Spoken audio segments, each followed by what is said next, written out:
TV9 live షోలో రిజర్వేషన్లపై CM Revanth కీలక వ్యాఖ్యలు చేశారు. రాజ్యాంగాన్ని బీజేపీ మార్చబోతుందన్నారు రేవంత్. రిజర్వేషన్ల రద్దుకు కూడా కుట్ర జరుగుతుందన్నారు రేవంత్. బీజేపీ కుట్రలే ఎన్నికల్లో ప్రధాన ఎజెండా అన్నారు ఆయన.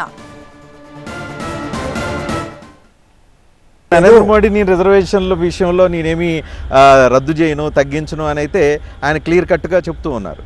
అంటే నేను అనేది అదే, నరేంద్ర మోడీ గారు ఆయన మాట మీద మీకు నమ్మకం లేదు. ఎందుకనంటే మోడీ ప్రధానమంత్రి మీద లేదు. ఎందుకు చెప్తున్నా అంటే నేను ఒక ఉదాహరణ చెప్తాను, మీరు అప్పుడు చెప్పండి. 2019 ఎన్నికల కంటే ముందు నరేంద్ర మోడీ గారు ప్రధానమంత్రి హోదాలో ఒక ఆరోపణ చేసిండ్రు. మాజీ భారత ప్రధానమంత్రి మన్మోహన్ సింగ్ గారు పాకిస్తాన్తో చేరి కుట్ర పన్ని సుపారీ ఇచ్చి నరేంద్ర మోడీ గారిని హత్య చేయించడానికి ప్రణాళిక చేసిండు, కుట్ర చేసిండని మన్మోహన్ సింగ్ గారికి వ్యతిరేకంగా ఆరోపణ చేసిండు.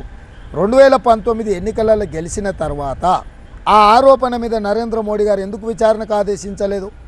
10 సంవత్సరాలు ఈ దేశ ప్రధానమంత్రిగా ఆర్థికవేత్తగా మచ్చలేని వ్యక్తిగా ఉన్న మన్మోహన్ సింగ్ గారికి వ్యతిరేకంగానే పాకిస్తాన్తో చేరి సుపారీ ఇచ్చి మోడీ గారిని హత్య చేయడానికి కుట్ర చేసిందన్నంత పెద్ద ఆరోపణ చేసిన మోడీ గారు ఎన్నికలైన మరుక్షణం ఎందుకు విచారణకు ఆదేశించలేదు?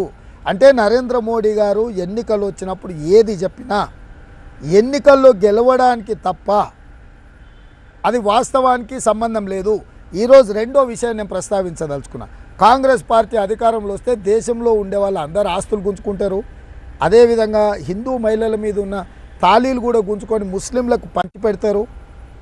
అసలు మన భారత రాజ్యాంగంలో సాధ్యమా? ఒక ప్రధానమంత్రి 13 సంవత్సరాలు ముఖ్యమంత్రిగా చేసి 10 సంవత్సరాలు ప్రధానమంత్రిగా చేసిన నరేంద్ర మోడీ గారు ఈ రకంగా మాట్లాడుతుందంటే మీరు ఎట్లా నరేంద్ర మోడీ గారిని విశ్వసిస్తారు?